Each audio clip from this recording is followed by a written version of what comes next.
wada barataman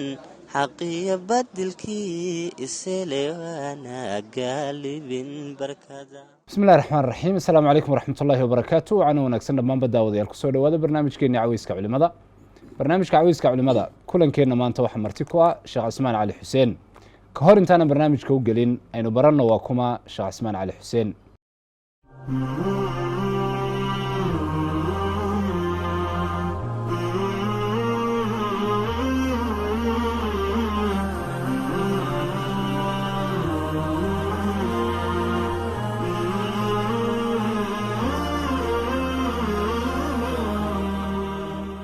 وتايدين انتاسي kaga nimaadno barashada sheekha barnaamijka marka ugu horeysa aan ku soo dhaweeyay Sheekh Cusmaan Cali Xuseen sidoo kale kulankeena maanta waxaynu kaga warrami doonaa arrimaha qoyska Sheekh Cusmaan marka ugu horeysa ku soo dhaw barnaamijka caweyska culimada madhawayo calaykum asalaam waraxmatullaahi wabarakaatuh Sheekh Cusmaan Cali Xuseen dad badani marka laga yimaado casharada tafsiirka aad dhigto ama duruusta inta badan aad jeediso waxa laga yaabaa inay kugu barteen maxkamadda iyo xalinta khilaafaadka qoyska iyo arrimaha aad inta badan qabataan muddo intee leg ayaad ku dhex jirtay ama ka shaqeynaysay arrimaha qoyska iyo xalinta khilaafaadka بسم الله الرحمن الرحيم الحمد لله رب العالمين والعاقبة للمتقين ولا عدوان إلا على الظالمين وصلى الله على محمد وعلى آله وصحبه وسلم أجمعين مدة أنو أن ببحني سيجارة أن uga shaqeynay waxyaabaha ku tacalluqa arrimaha qoyska kaliya maaha oo dhammaan qaybaha shariicada oo dhan ayaan u furay xafiis marka waa qayb ka mid ah arrimaha qoyska khuseeya haday tahay meherka haday tahay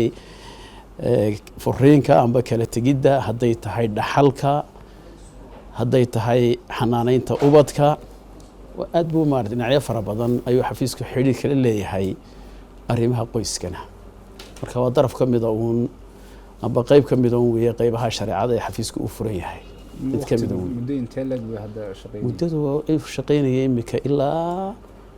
اللهم صل على محمد بالتحديد ضبط وما هيو لكن ده وحي إلا لبدا كو وحي كهريب وفرح أيوة فرحة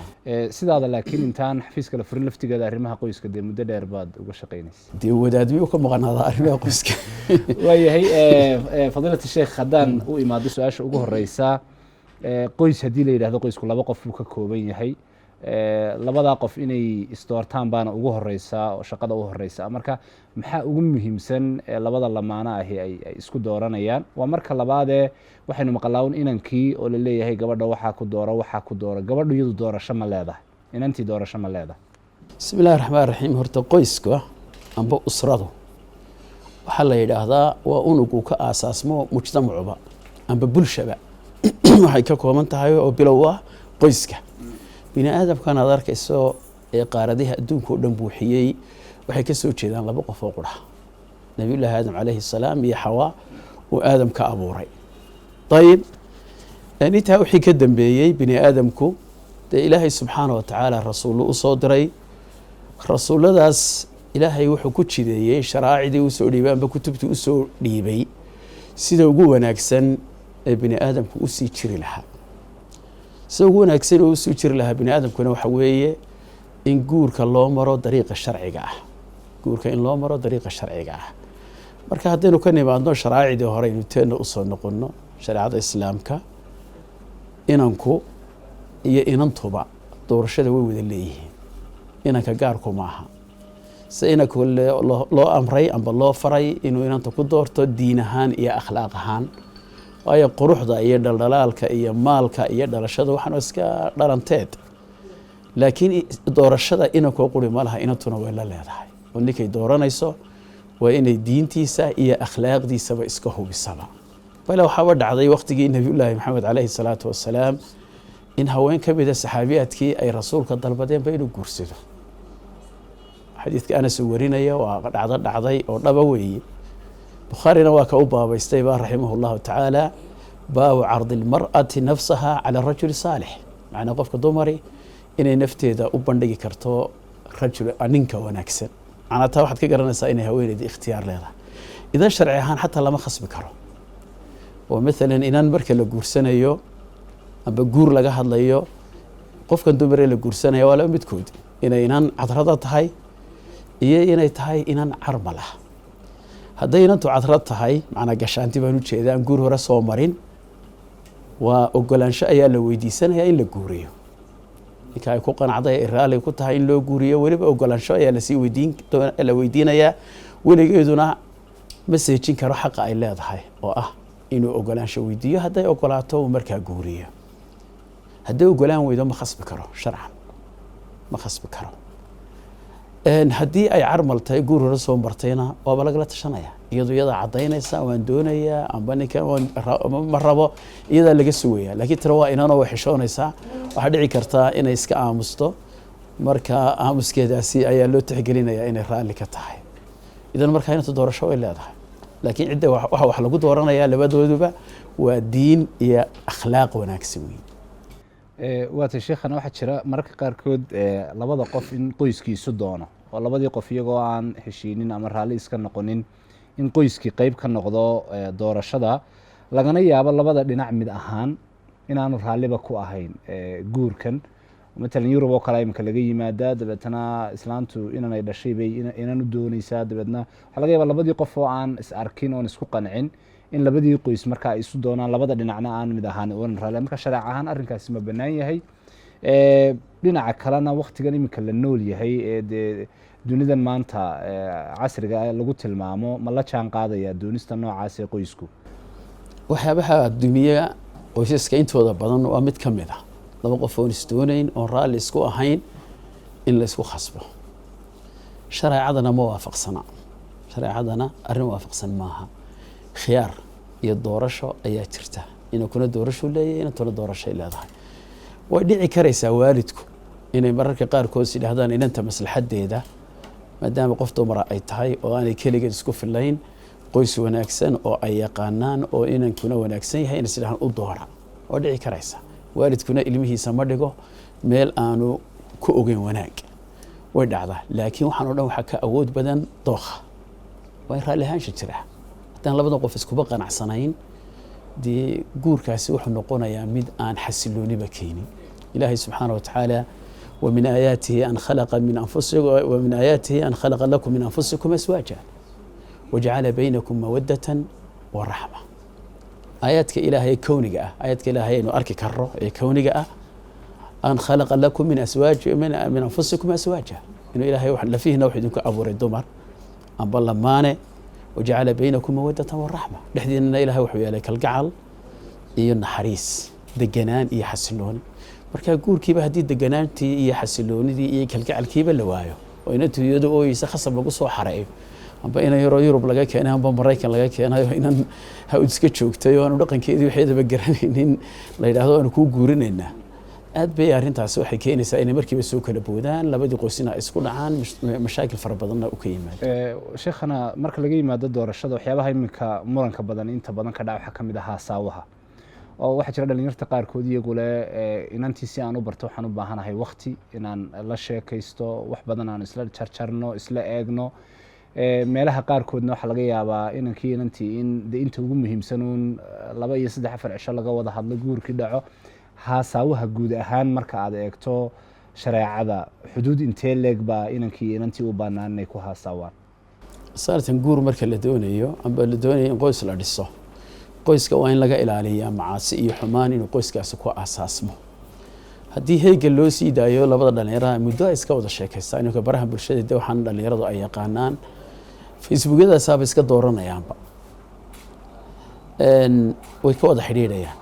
waxaa iska dhici karta muddo ay iska wada sheekaysanayaan haddana way kala noqonayaan. asaalatan shareecada islaamku xidhiidhka noocaasa ma banaana. inankay inantu inay iska xidhiidhaan oo sheekaystaan laba qof oo dhalinyaro ah oo hadal dabacsan ay ku wada hadlaan oo iska xaasaawaan aafo badan baa jirta. iminka meelaha xafiiska joogna iyo wixii lamid hadda aragto qaladaadka ugu badan ee dhaca waxa weeye inay caruur iskaba calool gasho iyadoon guurkiiba weliba imanba. waana wax aad u khatar badan. waxaana fududaynaya xidhiidhkan dee meel walba iska yaala. idan marka inanku markuu inanta dooranayo waa inuu dariiq sharciya maraa weeye. waa inaanu keligeed la gaar noqonin. waa inaanu xidhiidh gooni la samayn. waa in markuu gurigooda kula kulmayo ay iyada maxaarimteeda qaybo ka mid la joogaan. waa in maaragtay dad badan oo kale ay weheliyaan. marka haddii la yidhaha hala sheekaysto hala iska haasaawo dhibkeeda iska leedahay marka khulwadii sharcigu xarimay unbuu noqonayaa. way marka haasaawaha lasoo dhaafo inta badan waxaa ku xiga meherkii. meherkiina waxaa mararka qaarkood dhalinyaradu ay kaga cawdaan in meherkii qaali yahay ama waxyaabihii guurka ku baxayeyba ay qaali yihiin. marka meherka horta ma la xadidi karaa? mararka qaarkood waxaa dalka ka dhacday in la isku qabtay meher baa la xadidaya iyo shareecada lama xadidi karo. sidee loo maareyn karaa? qaalinimadaasi caqabad ma ku tahay guurkii? meherka faraha badan lihi waa caqabadaha ugu waaweyn ee guurka hortaagan imika oo dhalinyaro fara badan rag iyo dumarba lihi ay u guurseegaan. arrintaasina waxay dhib xoog leh ku haysaa hablaha siiba cimriga dumarku inta badan waa wax iska kooban, waxay u nugul yihiin da'da ay u nugul yihiin. ninkan uu iska jirayaa 90 jir guursaday waad arkaysaa, laakiin inta 30 markay dhaafto maaragtay guurba iyada iska daynaysaba. wax sababta keenaysa waxyaabaha ka midkan waxa weeye guurka iyo waxyaabihii meherka iyo waxyaabihii meherka daba taagnaa oo ah dhismihii guriga. labaduba waa qaali, cirkaasay ku tolan yihiin. waxaad arkaysaa in lagu leeyahay meheri maxaan ku meheriyaa $15,000 ama 150 garaamo dahab ama 200 garaamo dahab. ninkana waad ogtoo ma bahayaba wax. heshiiskuna wuu soo dhaxay, laba qofood oo soo heshiiyey oo madal dee la wada joogo oo tol iyo xiidba loo dhayahay la joogo. adiguna ma odhan karti way badan tahay arrintii dib ha loo celiyo. marka qaarkood waxaad kala kulmaysaa waa in lagu yidhaha wadaadoo maadaa bixinaya maxaa qaaligiisa iyo wixiisa kaa saaran. taasi waxay keenaysaa in qoyskan garantiin ma aha inay weligood heshiis ahaadaan, way isku dhacayaan. marka qaarkood baa in xalku noqonayaa inay kala tagaan. waxaa soo baxaysa inuu awoodba u waayo inanta xuquuqdeediiba inuu iska bixin karaba meherkiiba. dhalinyaro ah oo bilaa camal ah oo inan 200 garaamo dahaba ku meheriyo halkii garaamba uu marayo $40 aad bay ugu adkaanaysaa. waxay ku khasbaysaa hadhowto inantii inuu khasab kaga dhigo in ay warqadda ka iibsato oo fariinka dalaaqiba khulcu noqdo. sababta keenaysaana waxaan faraha badan wax yaroo iska bixin karayo ay markiiba kala tegi lahayn maaha, waa lacag aad u badan ma goyn karayo. taas waa mushkilad horta uu inagu hayo muqaalaat almuhuur. inagoo keliyana maaha, dhammaan caalamul islaamka siiba carabta culimada muslimiinta jooga aad bay uga qaylayaan. waana waxyaabaha keenaya dhalinyaro badani inay guur beelaan, rag iyo dumarba inay guur beelaan waxa keenaya weeye. talabaada ugu sii darna waxa weeyaan gurigalkii. tugba taagtii buu rogmadaa baa la yidhi. haddii inanku iskaga aqalgalo guri yar oo iska mutawaadico iska kooban oo dhowr qol uga kooban amba 3 qol amba 2 qol amba qal Soomaaligeeni caadiga ahaa amba basiir uu iska dhisto kafilada dee ilaahay awoodiisa eerkiisa gaarsiiyana iskaga aqalgalo waa sax weeye. meherkii baa la qabanayaa. haddana imika waxaa soo baxay waxa la yidhaha isbarashadaba oo labadii inantii meherba dhicin labadii reer inay isu yimaadaan oo la kulmo oo kharash horana sii baxaba dhib bay iska leedahay. marka waxaan waalidiinta ugu yeedhi lahaa inta badan iyo dhalinyaradaba in la iska khafiifiyo la iska dabciyo meherka qaaliga ee faraha badan. jazaak allah khayr sheekhana. waxaa jira maamulka qoyska. mararka qaarkood marar badan waxaa la arkay iyadoo la isku qabanayo oo gabadhii iyo ninkii mid waliba uu doonayay inuu qoyskii maamulo. maamulka qoyska yaa iskale. raggu inta badan waxaa la sheegaa waxay maamulka qoyska ku yeesheen waxaanay bixinayaan oo nafaqadiiya oo qoyskii inay biilkii bixinayaan. hadday gabadhii shaqayso oo iyadu ay bixiso biilkii miyay maamulkii la wareegi kartaa? markaste sharcan mas-uuliyadda ninka iska leh. kullukum raacin wa kullukum mas-uulun can raciyatihi. xadiidka alfaadiisa waxaa ka mid ah macnihiisa warajulu raacin wa mas-uulun can ahlihi. qoyska isagaa la weydiin doonaa mas-uuliyadda qoyska, xaaska, ubadka intaba isagay saaran tahay. nafaqadooduna isagay waajib ku tahay. waa inu isagu shaqo tago, waa inu xogsado, waa inuu dhagaxa jabiyo, waa inuu kuuli noqdo, waa in aqoon-yahan hadduu yahay aqoontiisa ku shaqo tago, nin waliba taagtiisa waxay tahay un ku shaqo tago. islaantu guriga inoo joogaysaa mas-uuliyad kale ma laha. waa inay caruurteeda iyo gurigeeda ilaalinteeda inay hayso. hadday shaqayso wax soo korinayso waa meel, laakiin haweenaydu waxay ku eg tahay iyadu caruurteeda tarbiyada iyo barbaarinta ubadkeeda iyo gurigeeda iyo nafteedu bay mas-uul ka tahay. mas-uuliyadda kale o dhan raggaa qaadaya. laakiin qaladka imika dhaca waxa weeye inta badan ragga badankiisu amba rag badan ayaa waxay yihiin dhinacooda ka timaada dayacaddu. taasaa waxay keentaa in hooyadu ay suuqa fadhiisato ama tamaadhaha ku iibiso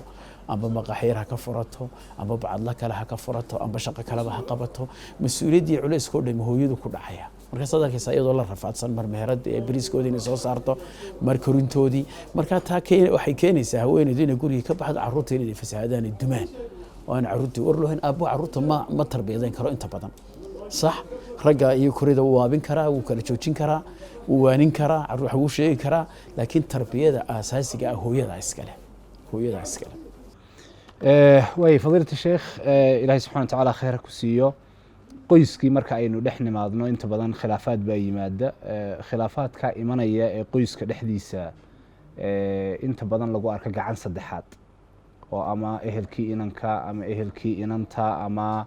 ayaa soo dhex gala gacantaa saddexaad sidee inankii iyo inantii qoyska wada lahaa uga gaashaaman karaa bismillahi raxmaan raxiim qoyskani haddii markooda horeba diin iyo akhlaaqa isku doortaan oo laba qof oo wanaagsan ay yihiin way iska dhici karaysaa bini aadamka dad aan wanaagsanayn baa jira oo had iyo jeer la dhex gala qoysaska rag iyo dumar labadaba way noqon karaan idan markaa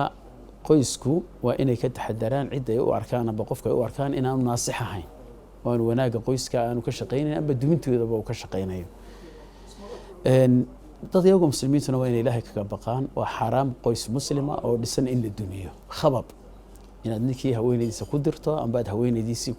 maaragtay haweenaydii ku dirto ninkeeda waana dhacda inta badan qalado badan oo imika waxaad arkaysaa ninkaa yara xanuunsanaya amba haweenayda xanuunsanaysa waa la idin sixray bay odhanaya dadka qaarkood waa la idin sixray hebel baa idin sixray amba heblaayo amba odaygaa ku sixray amba islaantaa ku sixray waad arkaysaa rag badan oo la jaanjaamiyey oo bacda lagu xidhayna ay tahay oo islaantaadii baa ku sixirtay amba haddii maalan mushkilada ugu badan waa markuu xaasas badan uu leeyahay ayaa la odhanaya islaantii hore amba tan dambe waxbaa kugu yimi waa xaaraam weeye waxay uga tababarsan karaana ninku inuu mas-uuliyaddiisa qaato inuu ogaado diin ahaan inaanay bannaanayn tuhumaadka noocaasa inuu qoyskiisa ku dumiyo dadka khaldan ee uu og yahay ehelkeeda amba kuwoodana waa inuu yidhaahdo ilaahay ka baqa nabadgelyo iska joojiyo wey way sheekhana mararka qaarkood muddooyinkan dambe casrigan waxyaabaha la socda waxaa ka mid a adeegyadan casriga ah ee la isticmaalo ama bulshada ku wada xidhiidho oo qoyskii laga yaabo in wax badan oo guriga dhexdiisii ay bulshada la wadaagaan iyagoo wada sawiran la wadaagaan sheeko iyaga dhex martay la wadaagaan marka qaarkoodna dee ragga qaarkoodba maqaaxiya inay kaga sheekeeyaan wixii gurigooda kaga dhacay su-aasheedu waxay noqonaysaa marka horta qoyska maxaa u sira maxaase ay bulshada qaraabada iyo asxaabtooda ay la wadaagi karaan bismillahi raxmaan raxiim qoyska horta dee waxaa u sira wax kastoo qoysnimadooda khuseeya sharciga islaamkuna uu ilaaliyey inaanay dibadda u bixin laga bilaabo gogashooda waa inaanay ka waramin hadduu ninku ka waramo mucaamalada qoyskiisa amba haweeneedu ay ka waranto xaaraam wey ilaa xad rasuulku shaydaan buu gaadhsiiyey salawaatu ullahi wasalaamu caleyh amba haweeneeda fidisaha sirtooda gogashoo kale inay iyaduna laftigeedu shaydaamad kala tahay ma faafi karto arrintooda dhaqaale laftigoodu waa inay u noqoto sir maalan masaariifta oo ninku qoyskiisa uu siiyo inuu suuq kaga sheekeeya maaha ayada laftigeedu inay kaga sheekaysa maaha oo waxaa iska dhici karaysaa labadooba ama tuhum noocaasi inuu iska yimaado isku dhac uu ka yimaado khilaafkooduna waa inay inta badan ku xakameeyaan gurigooda dhexdiisa oo intuu ninku isku dayi karo khilaafkoodu inaanu dibadda u bixin amba haweeneydu intay isku ilaalin karto waa in ay ilaaliyaan ilaa heer ay gaadho mid ay ilaalin kari waayaan marka dee waa loo baahan yahay inay gaadho dadka ehelka u nasteexaynaya si ay dhexdooda uga sameeyaan heshiis iyo iswaafajin marka arrimaha gurigu marnaba waa inaanay bixin wey inaanay bixin baa ku wanaagsan waayahay furniinka oo isaguna guurka kadib mararka qaarkood mushkiladuhu ay gacanta ka baxaan runtii yimaada goormuu xal yahay xadiidka sheegaya in furniinku uu yahay waxa ilaahay ugu necab yahay xadiis ansaxayba marka furniinku goormuu xal noqdaa se xal ma yahay sidiisaba furniinku salatan furniinku wuxuu xal noqon karaa marka labadan qof la ogaado inaanay wada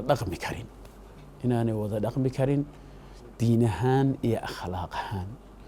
marka uu bato gacanka hadalkooda oo looga baqo midka kale in waxay la xoog la gaadhsiiyo marka laga baqo dee in noloshoodu ay degi weydo marka la waayo xasiloonidii iyo raxmaddii iyo naxariistii marka wax walba lagala quwaano iyo wuxuu sheeg iyo waxoogaa inaad wejiga maaragtay kasii yara jeedsato isla waxaasoo dhan marka la waayo midkoodna uu u dabci waayo midka kale ee dee wada noolaanshuhu uu adkaado cidhiidhigaas yimaado dee islaamku ilaahay subxaana wa tacaala diinka ma cidhiidhin waa inay markaa la kala furo oo ay kala nastaan caruurtii saameyn intee leeg buu ku leeyahay caruurta saameyn xoog leh ku yeelanaya caruurta marka horeysaba qalbigooda iyo niyaddooda waxay jabtaa markay maqlaan aabbaha iyo hooyada oo hadal taagtaagani dhex maraya ishaysta waxay ka sii darantahay marka ay arkaan aabbahooda iyo hooyadooda oo isdilaya waxay ka sii daran tahay ilmaha amba inanka amba inanta marka la yidhaahdo aabbaha iyo hooyadaa way kala tegeen waa halka ugu dambaysa ciyaalkuna way ku caayayaan dumarka kale way ku aflagaadaynayaan inanku hadduu ina yahay waxaa laga yaabaa inuu maalintaa farxa ka baxo oo iska galo derbi jiifba uu noqdo inta badan carruurta derbi jiifka ah waxay u badan yihiin carruur labadooda waalid aanay wada nooleyn oo kala tegeen idan sharcigu wuu ilaaliya islaamku haddii ay taasi timaado inay kala tagaan ilmahaa yari ilaa intuu 7 jir ka gaadhayo xadaanada iyoba ilaalinta iyo dhaqaalaynta iyo haynta hooyadaa iska leh hooyadaa haynaysa aabbahana waxaa lagu leeyahay wuxuu cuni lahaa ilmahaasi halkuu degi lahaa wuxuu wax ku baran lahaa caafimaadkiisa mas-uuliyadda oo dhan ilmaha noloshiisa aabbaha ayay saarantay ilaa 7 sannadood ay gaadha ilmahaasi gaadho oo hadhowtana ikhtiyaar la siiyo aabbihii hooyadii ku raacayo hooyada haynaysa allahuma ilaa haddaanay hooyadu dee oday kala guursan hadday oday kala guursato ilmaha hooyada hooyadeed ayaa lagu wareejinaya ayadaa u naxariis badan laakiin dee awoogood hadduu nool yahay oo awoogood ayadoodba ay awoogood hayso marka waa in aabbihii la siiya sida carruurta akhlaaqdooda iyo diintooda u ilaaliya hooyadana markaa waxa waajib ku ah carruurta waa inay ku haysaa halkuu aabbuhu ugu talagalay in lagu hayo oo aan laga kaxaynin oo waxaad arkaysaa iyagoo isku qabsanaya haweeneyda yurub bay iska tegaysaa isagana hargeysuu degan yihin wuxuu leeyahy gala tegi mayso carruurtaydi amba gobol kale ayay tegaysaa amba miyii bay isku qabteen islaantu magaaladay soo gashay isla miyigii buu degan yihi marka waxyaabahaas oo dhan islaamku wuu xalilaa waa in hooyadu hayso aabbuhu halku doonayana ugu hayso laakiin wax alla waxay ka baahiyada carruurta oo dhan aabbaha ayaa lagu leeyahay mas-uuliyadda qaadaya waayahay furiinka kadib mararka qaarkood waxaa jira waxaan loo yaqaano dumaasha su-aal runtii soo noqnoqota dumaashaasi sharciga halkay ku leedahay ma dhaqan uun soomaaliyeedba mararka qaarkood qoysas dhan baa la arkaayo gabadhii marka uu ninka dhintay la yidhaahdo car yaa gabadha iyada usoo dhowaan kara marka shareeca ahaan dumaashaasi halkay haysataa horta dhaqan ahaan soomaalida iyo carabta qaar ka midiba way leeyihiin inagu qore gaar inagu maaha inta badan sharci ahaan horta haweeneyda mar hadduu ninkeedu dhinto oo muddadii ay asayda sideetay ay dhammayso hingafta amba asayda iyadaa xornimadeeda iska leh cidday doonto ayay guursan kartaa laakiin dhaqankeena ma xumeyn baa is odhanaysaa arrintaa dumaashu marka aan khasab iyo xoogga aanay ahayn laakiin waxay u danaynayeen carruurtani waa agoon haweeneydan hadday iska tagto markaa dee reer kale ay ula tagto waxaa laga yaabaa carruurta inay cidhiidhi tirsadaan marka carruurtan aabbahood wuu dhintay adeerkood baa jooga ninkana weliba ninka ugu weyn bay u guurin jireen oo reeraha kale iskaba daa inay u ogolaadaane iyaga laftigooda ayaa dumaasha kale lahaa inta isku bahda ah ninka ugu weyn baa leh hadduu isagoo taago waayo ka ku xigaa leh arrin ay u danaynayeen bay ahayd ubadka laakiin khasab maaha haddii haweeney diido lama khasbi karo xor bay u tahay cidday doontay guursanaysaa laakiin hadday isla fahmaan oo la yidhaahdo agoontii iyaan meesha laga fogeynin inaanay maaragtay agoontan hala soo xareeya adeerkood dee iyada ikhtiyaarka iyadaa iskale hadday ogolaato lama khasbi karo sharcan lama khasbi sheekhan waxaa kaloo jira si degdega dhulka soomaalida guurka waa lagu kala duwan yahay koonfurtoo kale waxa laga yaaba guurku aad buu u fudud yahay oo $200 baa laga yaabaa in qoyska uu dhiso sidaasi lamida furiinku uu fudud yahay oo labada habeenka ugu horeeya haddii in yaroo buuqi yimaado waxa laga yaabaa inay iska kala socdaan nacam halka meelaha qaarkood dee lacagta intaa leeg iyo culayska iyo rafaadka qofkii uu dhigayo dabeedna ay dhacayso haddii wax kasta dhacaan inuu furi waayo oo yidhaahdo meesha waxaasoo lacay kaa galeen marka labadaa markaad isu eegto maxaa xala horta waxaa xala waa inagii soo sheegnay oo mar walba waa inuu meherku fudud yahay oo aan la adkayn guur la-aantana inantu inay guursataa dhaanta oo inaga dhaqankeena markaad eegto heblaayo lama guursan weligeedba oo magacyada inu bixin jiray aad garanayso oo aanan jeclayn inaan sheego iyo heblaayo waa la guursado ninkii way kala tegeen waxaa ka fudud oo inanta sumcadeeda u wanaagsan way guursatay waana kala tegeen laakiin si u joogtaa waxoogaa oo moralkeedana way taaban tahay dhaqan ahaana ma fiicna furinku inuu bato ma fiicna waayahay qaybtii ugu dambeysay baynu sheekhana soo gaadhnay guud ahaan marka aad muddada dheer ee aad arrimaha qoyska ka soo shaqaynaysay iyo isu eegto dunidan iminka aynu ku noolahay ee xawliga ku socotaa bulshadii soomaalidu meelo kala duwan runtii ay joogaan mustaqbalka qoysaska soomaalida maxaad u aragtaa mustaqbalka qoysaska soomaalidu intaynaynu ognahay iminka mustaqbalka markaynu ka hadlayno waxaynu eegaynaa waxaynu maanta ku sugannahay waayo soomaalidu waxay yidhahdaan ninka waxaa jooga garan waxa soo socda ma garto ninka waxa jooga aan garanin waxa soo socda ma garto qoysaskeenna maanta waxaa duminaya balwad waxaana ugu badan ragga iyo dayacaad iyo mas-uuliyad daro aabe intuu iska baxo subaxii suuqa iska gelaya iska qayilaya saddexda habeenimo guriga kusoo noqonaya caruurtii waru haynin qoyskiisii aan waru haynin waxbarashadooda aan waru haynin guriga aan waru hayn aabe wuxuu soo helaba isagu dib ugu qayilaya iyo balwado kaloo fara badanba inta badan mashaakilka ugu badanina soo mara waa mushkiladda bahalkaa qaadka la yidhaahdo oo ay ka cabanayaan qoysaskii aad bay ugu cabanayaan waxaad arkaysaa iminka fara badan dumarku ninka ragga way qabtaan way toojargareeyaan waxay ku khasbaan inuu dhaarto oo ku xilo furo bahalka inaanu dib ugu noqonayn mushkiladda inay hayso waa aafe ka adkaysan maayo bahalkii wuxuu ku imanayaa isagoo kule sheekho waan ka dhaartay islaantii baa dhaarisay waan xilo furay saddexdii dalaaqoodba haddana anagoon iskala ogeyn un baan qaylay maxaa ii xal ah waxaan ku adeer bijinta iyo dee islaantii somaad kala dooran oo bijinta maa dooran haddii bijinta ku adkayso mar haddii iyada maxaad radeed gabadhaadii intaad ku xilo furtay haddana aad adkaysan weydi waana mushkiladda ugu daahira jirta way dhaariyaan dumarku way aad bay u fara badan yihiin aad bay u fara badan yihiin marka aafada inoogu badan ee ina haysta waata waxaa soo raaca baraha bulshada oo waqti badan la geliyo way faa'iido badan yihiin aqoon baa ka buuxda cilmi baa ka buuxa bini aadamkii baa ku kala soconaya laakiin marka waqtigaagii oo dhan ba aad geliso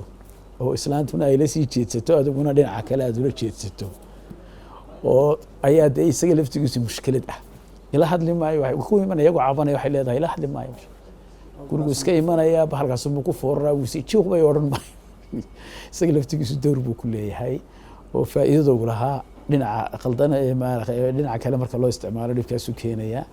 marka waa iska badan tahay insha allah allaha asturo ceeb way su-aasha ugu dambeysa fadiilata sheekh cismaan cali xuseen muddo dheer baad arrimaha qoyska runtii ka shaqaynaysay waan ku qasbanayn inaynu guurkii iyo haasaawihii iyo ilaa furniinkii ilaa dumaashii aynu si deg dega usoo guud marno maadaama waqtigu inagu kooban yahay dhacdooyin fara badan baa idin soo mara marka mid ka mida intaad ka xasuusato dhacdooyinkii ugu la yaabka badnaa ee kusoo maray intii aad hawlaha ku jirtay dhinac kale haddaad ka eegtana adigoon carabaabinba bal si guud un waxyaabihii ugu la yaabka badnaa wixii aad ka xasuusato wallaahi wadaadku markuu xaakim yahay waa dhakhtarka oo kale qofka bukaankaana xogtiisa iyo sirtiisa lama faafiyo lama gudbiyo haddii aanan qofka magacaabin waxaa dhici karaysaa ficilkiisii markaan ka sheekeeyo inuu iska fahmi karo markaa raalli baa iga ahaanaysaan waxaan diidayaa inay qalbiga taabato xogo badan oonu hayno haddaanu sheegno ciddii lahayd waayahay ereyga ugu dambeeya tafadal dhalinyarada qoysaska cidda barnaamijkan caweyska culimada daawanaysa maxaad odhanaysa dhalin waxaan leeyahay guursada diin iyo akhlaaqna isku xusha oo diin iyo akhlaaq yeesha meherkana iska jabiya oo meherka iska khafiifiya oo waxaad bixin kartaan meherka ka dhiga meherku waa dayn lagu leeyahay ninka waa wuxuu inanta ku xalaashanayo idan markaa haddii ay arrintaaduba tahay golaha uun kaga kac heblaaye maxaa lagu meheriyey iga tiiru uun 300 garaam amba ka badan 500 garaam baan anigu soo joogay moogtay markaa dhibkeeda iska leedahay markaa halkaa la iska khafiifiyo runna la isu sheego guurka ayaan been laga sheegin runta ayaa wanaagsan Soomaalida hore way khaldami jireen waxay odhan jireen naag beenna waa lagu guri keenaa runna waa lagu dhaqaa qofkaad been ku soo guri gelisay ku dhaqi kari maysaa dhowto runta xaqiiqada u sheeg tamartaada dhaqaale intay tahay iyo maaragtay awoodaada iyo duruuftaada qofka dumar markaa waa inay ku gasho weey markaa barakallahu fiikum guurkan ah la badiyo haddii kale dadadka ayna qaadan wala inaga batay dadka injaar ka nahay ummado fara badan 100 milyan bay marayaan inaguna markay waxa Soomaalidu dhan markay isu geeyo caanteen bay noqonaynaa barqo ayaa layna jiiraya marka waan guurka badino guurka in la badiyo way barakallahu waayahay Sheekh Ismaan Ali Xuseen aad baad mahadsan tahay waqtiga aad nasiisay iyo sidaad barnaamijka nogala qayb qaadatay dhammaan daawadayaal barnaamijka Caweyska Culimada oo kulankan uu martii noogu ahaa Sheekh Ismaan Ali Xuseen oo aynu kaga hadlaynay arrimaha qoyska ayaan intaasi ku soo gabagabeynay intaynu kulankan mid lamid ku kulmi doono waa aniga idinkaga tagaya assalaamu calaykum waraxmatullaahi wabarakaatuh ودبرتمن حقي بدلكي إسلي وانا قالب بركذا